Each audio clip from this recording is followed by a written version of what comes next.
Welcome back, everyone. We would like to introduce you to our new report called Looking at the Charts.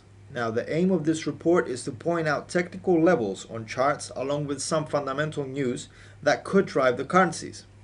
Today, we'll be looking at four charts. The first one is EUR/TRY, the second will be USDCAD, the third will be GBPUSD, and the fourth will be AUDUSD. Moving straight to the charts. This is EUR/TRY 4-hour chart. Some fundamental news. The Turkish lira has been dropping mainly because of Turkey's military actions in Syria. And as long as these headlines persist, we could see the situation remaining as it is. The euro is also facing some economic uncertainty at the moment due to the fact that Europe's and Germany's economies are currently near stagnation levels, more simply saying they have weak growth. Thus, the pair has been moving in a sideways motion since the 8th of January. That's between the R2 6.6285 level and the S1 6.5290 line. So we would like to keep these levels in mind as they could be considered make or break levels. However, after the first week of February, the pair has narrowed its sideways motion. Thus, we are at the R1 6.5995 line, which we believe could be tested before the R2. The highest level reached so far in 2020 was our R3 6.6870, and that could be tested in the ultimate bullish scenario. To the downside, our first level noted is the S1 6.5290. That was last seen yesterday the 19th, but was not breached. Even lower, we can see the pair moving towards the S2 6.4760 level or even the S3 6.4240 line, both last seen in December 2019. USD-CAD. We would like to start by saying the pair had a down month in December. It corrected upwards in January and it remained in a sideways motion in February between our R3 1.3325 level and the S1 1.3220 line. To the upside, the possible levels could initially be the R1 1.3270 last seen on the 18th of February, while even higher the R2 1.3290 is also imminent. The highest price reached in 2020 so far is the 1.3325 price. Thus, we use it as our final resistance level. That's our R3.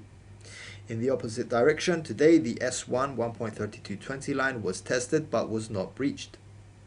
Even lower, we see the S2 1.3190 and the S3 1.3160 levels as possible stops due to the fact that they were tested previously in January. Please keep in mind the Canadian financial data.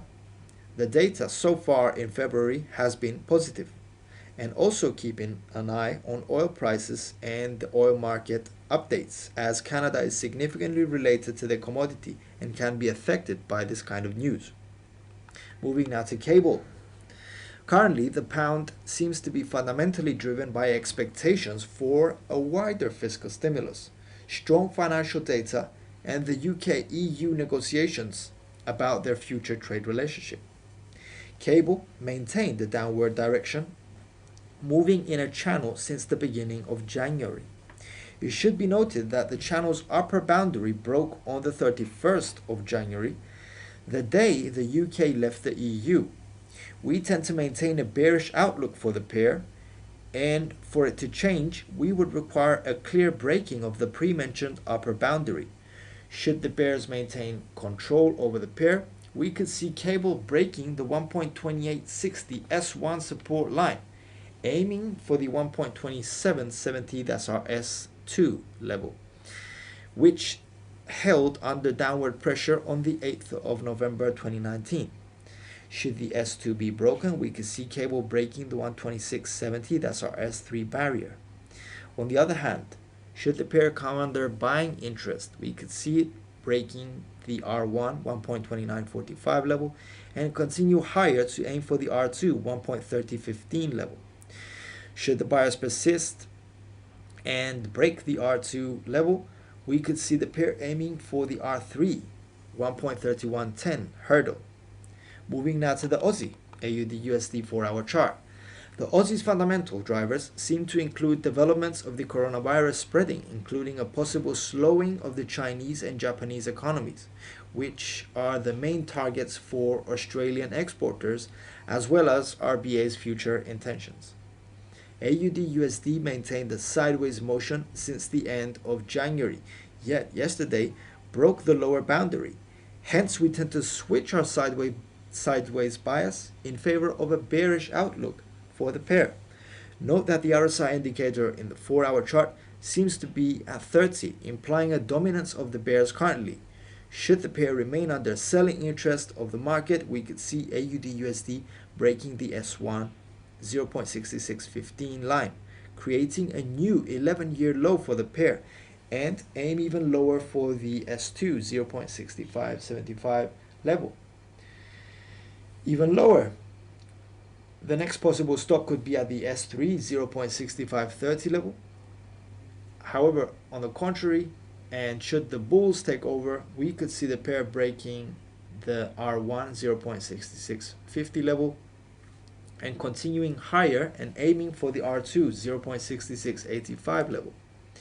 However, should the buyers advance their positions, the R2 could be broken and the pair could aim for the R3, that's our 0.6723 resistance line.